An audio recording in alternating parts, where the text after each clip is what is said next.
Aujourd'hui, on va se retrouver pour un format un peu particulier. Enfin, c'est pas vraiment un sujet travaillé avec un script, etc. comme j'ai l'habitude de vous proposer sur cette chaîne. On va aller visiter un lieu aujourd'hui que j'ai envie de vous faire découvrir. Alors bon, si vous avez lu le titre, vous savez de quoi je parle, mais c'est quelque chose qui me tient à cœur, que j'ai envie de vous faire découvrir, que j'ai envie que vous veniez voir de vous-même, et j'espère que ça vous plaira. Je vous emmène avec moi.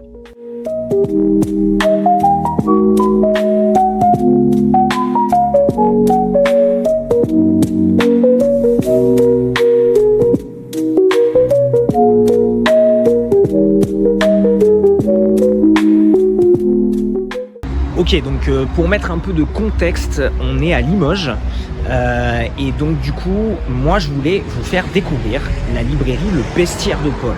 Donc c'est tenu par Amélie, ma compagne dans la vie de tous les jours. Et je vais pas vous en dire beaucoup plus parce que c'est elle qui va surtout présenter sa librairie, ce qu'elle y propose, etc. etc. J'ai hâte qu'elle vous en dise un peu plus et de vous faire découvrir tout cet univers.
Est-ce que tu peux te présenter en quelques mots ?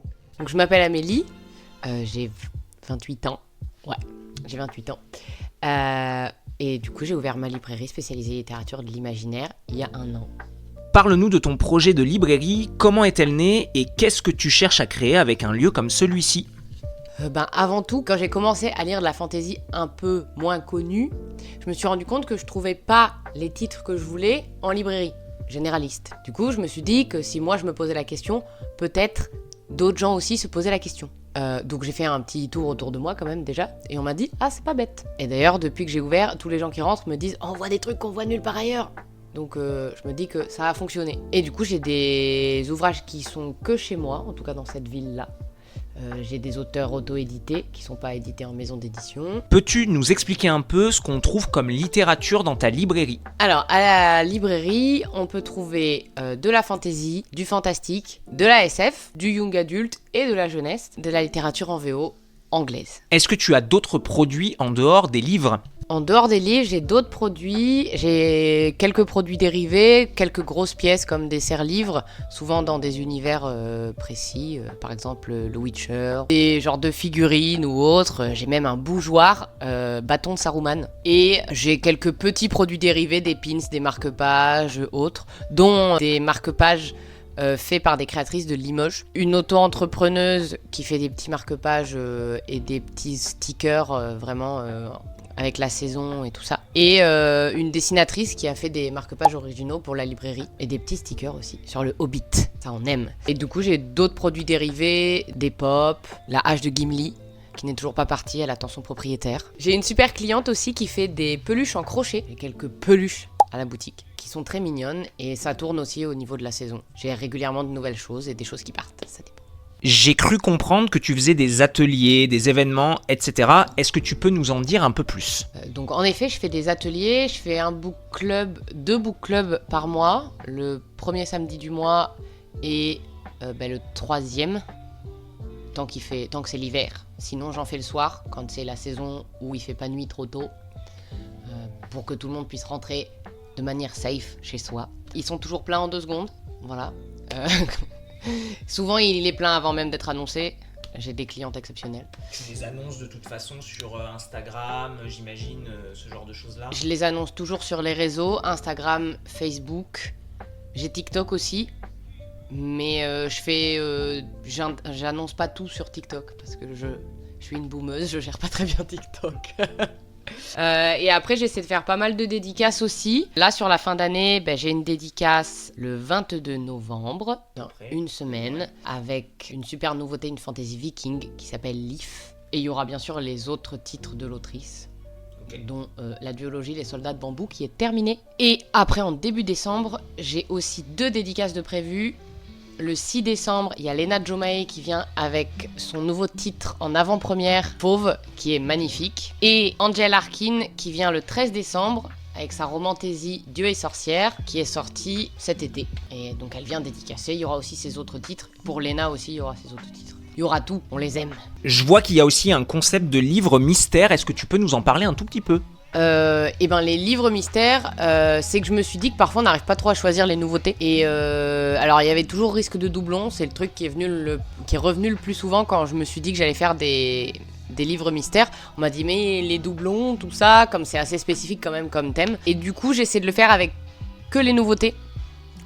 Du moins des nouveautés plus ou moins nouvelles, hein, tout est relatif. Mais de toute façon, dessus je mets un peu quelques thèmes, histoire qu'on puisse plus ou moins deviner. Si c'est quelque chose qu'on a déjà lu, on va s'en rendre compte. Et les clients aiment bien, je crois, de temps en temps. Quand j'en fais, ils partent assez souvent. Ça permet d'acheter un livre sans se dire ah, la couverture est jolie, ou ah, j'aime pas la couverture. En fait, on sait pas trop ce qu'on prend. Donc c'est plutôt cool. Ça change un peu. Qu'est-ce que la librairie t'apporte depuis que tu es ouverte, que ce soit professionnellement parlant, mais aussi personnellement parlant ? Professionnellement parlant, déjà, c'est mon entreprise, donc je fais ce que je veux. Et ça, c'est génial. Mais bon, si je me lève pas le matin, je me lève pas le matin, la librairie ouvre pas, quoi. Bref, plus sérieusement, je fais ce que je veux, mais il y a du négatif toujours parce que c'est fatigant d'être tout seul et d'avoir toutes les idées et de tout trouver. Mais j'ai quand même des super clientes qui m'aident beaucoup, qui me donnent plein d'idées, qui me soutiennent, donc ça c'est super. J'ai une famille autour qui m'aide beaucoup et tout, donc il n'y a pas de souci. Et puis je suis tous les jours à parler de livres, c'est génial. Avant je passais des heures avec mes amis devant ma bibliothèque à leur dire alors ça c'est trop bien, ça c'est trop bien. Là, je peux avoir des clients et leur dire ça c'est trop bien, ça c'est trop bien, et après ils le lisent et ils reviennent me dire ah ouais c'est trop bien, ou ça j'ai pas trop aimé, ou ah moi j'adore ça aussi, ça me fait penser. Et ça c'est trop bien, il y a plein de clientes qui sont devenues mes copines un peu. C'est cool de savoir quand un livre arrive, on sait que ça va plaire à telle ou telle personne, c'est génial, j'aime trop. Je lis beaucoup moins qu'avant. En vrai, je lis d'autres choses parce que je me force à lire des choses que je lis pas forcément. Par exemple, moi je suis plus fantasy que SF et je me force à essayer de lire un peu de SF pour la librairie quand même. Je passe plus de temps à la librairie que chez moi. Donc la vie perso, elle est un peu sur le côté, c'est les dimanches quoi. Mais en vrai, c'est très cool parce que je suis pas stressée, je me dis pas oh il faut absolument que je fasse ça ou quoi. L'avantage d'être à son compte aussi, c'est de pouvoir s'organiser, de se dire si ça je l'ai pas fait aujourd'hui, c'est pas grave, je le ferai demain. Et l'avantage aussi, c'est que je peux ramener du travail à la maison, c'est pas très grave, et si j'ai envie, parfois ça m'arrive, même d'autres choses, quand j'ai des choses à prévoir ou autre, c'est des choses que je peux faire chez moi, sur mon temps libre, en regardant une série ou en écoutant un livre audio, donc c'est pratique quand même. Est-ce que tu as des recommandations incontournables à faire sur des lectures ? Alors, des recommandations, j'en ai trop. Du coup, je me calme, j'en prends que 3. Un fantastique, un SF et un fantasy. Comme ça, hop. Au niveau fantastique, on a La maison au milieu de la mer céruléenne. C'est très cosy, parfait pour l'automne. Même l'hiver, l'été, le printemps, tout le temps. C'est très mignon, on est sur des personnages qui ont la quarantaine, il y a des enfants dedans, mais on est sur des personnages qui ont la quarantaine, donc ça change un peu des ados, et c'est vraiment trop mignon, trop bien. Il y a une suite qui est sortie, Elle est aussi bien que ça, mais il se lit tout seul si besoin. Niveau SF, je le mets en SF parce que il est pas vraiment classable, c'est autant de la fantasy que de la SF. C'est des aliens. Du coup, c'est The Bone Season de Samantha Shannon. Il y a 5 tomes de sortie, il y en a 7 de prévus, normalement. Un world building assez impressionnant. Quand on sait que l'autrice l'a écrit à 18 ans, quelque chose comme ça. Trop bien. Le personnage féminin principal, il est trop fort. Elle est absolument géniale. Enfin, on aime les personnages féminins forts. Ma dernière recommandation, j'en parle à tout le monde.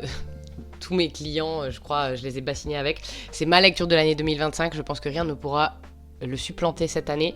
La mémoire des eaux. Donc, on est aux éditions Plume Blanche. Donc, la maison d'édition de Brive représente. De Margot Louten. Et c'est un premier tome, ce sera une trilogie. Le deuxième tome sort en juillet 2026 et il sera en avant-première au salon Imagina Brive normalement. Et c'est trop bien, il y a des elfes, des humains, des sorciers, on pleure beaucoup. Le pitch est simple, les personnages sont déjà morts et on apprend leurs souvenirs. Voilà. Est-ce qu'il y a des grosses sorties à ne pas manquer sur cette fin d'année? Alors, au début du mois de novembre, il y a eu la sortie des Arcanes du Mal aux éditions Plume Blanche. Là, moi j'ai sorti le collector, donc c'est vraiment un collector, c'est marqué dedans. C'est un tirage limité. Il existe aussi en format broché, qui lui sera pas du tout collector. Et en plus, avec, il peut y avoir le super jeu de tarot. Donc on est sur un Dark Academia, force du mal, force sombre et maléfique, et de la magie. Une jeune fille qui découvre un tarot magique qui commence à rentrer un peu dans sa tête et qui... Bref, elle va au fond des choses, elle fait des choses pas forcément très bien. On peut passer notre temps à dire trop bien pour elle, et en même temps, mais qu'est-ce que tu fais, c'est pas possible. Les Arcanes du Mal, c'est vraiment très cool. Il y a comme sortie aussi, que j'attends vraiment, le 3e tome de l'Empire du Vampire. C'est une trilogie, donc c'est le dernier, on attend, on sait qu'on va pleurer, ça va être horrible, mais je sais que la plupart de mes clients l'attendent, c'est trop bien, trop hâte. On a le tome 1 et 2 du livre des Terres Bannies de John Gwynne en collector. Ils sont magnifiques. Les 4 tomes vont sortir, donc il n'y a pas d'inquiétude. Juste pour l'instant, il n'y a que les 2 premiers. On a aussi le super coffret de la Servante Écarlate avec les testaments, donc les 2 tomes sont à l'intérieur, en format poche. Il est magnifique. Et on a la dernière sortie des Agi Twice, jusqu'au plus profond des astres, qui est magnifique. Et en plus... ils seront, si jamais ça vous intéresse, les parrains-marraines du salon Imagina Brive, le 28 février et 1er mars. Si tu avais un mot à dire, que ce soit à des lecteurs avertis, tout comme à des novices, qu'est-ce que ce serait? D'essayer la fantasy, et la SF, et le fantastique, et de pas s'arrêter à « Oh, la fantasy, moi j'aime pas le Witcher... » D'être curieux, quoi, finalement. Ouais, être curieux, essayer un peu de tout, on sait jamais. Moi, dans la fantasy, j'adore la fantasy, et personnellement, il y a des choses que j'aime pas dans la fantasy.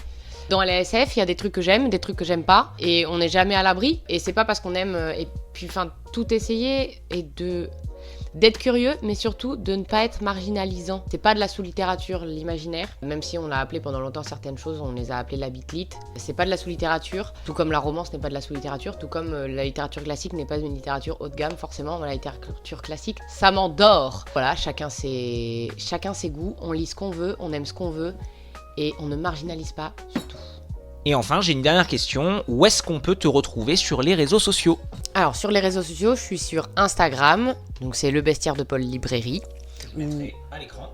Voilà. Où je mets toutes les infos, quand il y a des nouvelles sorties, quand j'ai des arrivages en VO ou autres de produits dérivés et tout ça. C'est là où tu es le plus actif, quoi. C'est là où je suis le plus active, il y a des stories tous les jours. Oui, surtout, je mets, tout est dessus, toutes les infos sont vraiment dessus. Sur Facebook, Le Bestiaire de Paul, il y a une page. Je repartage la plupart des choses dessus, tout ce qui est sur Instagram, sauf les stories, parce que juste faire les stories, les 2 comptes sont pas liés, c'est compliqué, faut que je fasse 2 trucs à chaque fois, c'est compliqué. Bref, les gens me suivent sur Instagram, c'est très bien. Et sur TikTok, et là pareil, je mets les vidéos, j'essaie de mettre d'autres choses quand il y a des choses un peu plus importantes, mais la plupart du temps je mets les réels, drôles ou pas, j'essaie de faire des trucs drôles. Parfois, faut trouver les idées dans mon petit cerveau, moi toute seule, parce que c'est pas Roméo qui va m'aider. Donc, parfois, il n'y a pas de vidéo pendant longtemps, et parfois, il y en a 4 d'affilée. C'est comme ça, c'est l'inspiration. Ok, donc pour résumer, Facebook, Instagram, TikTok. TikTok. Et on peut te retrouver À quelle adresse? Aux 2 rue Adrien Duboucher à Limoges. Parfait, merci à toi. Merci.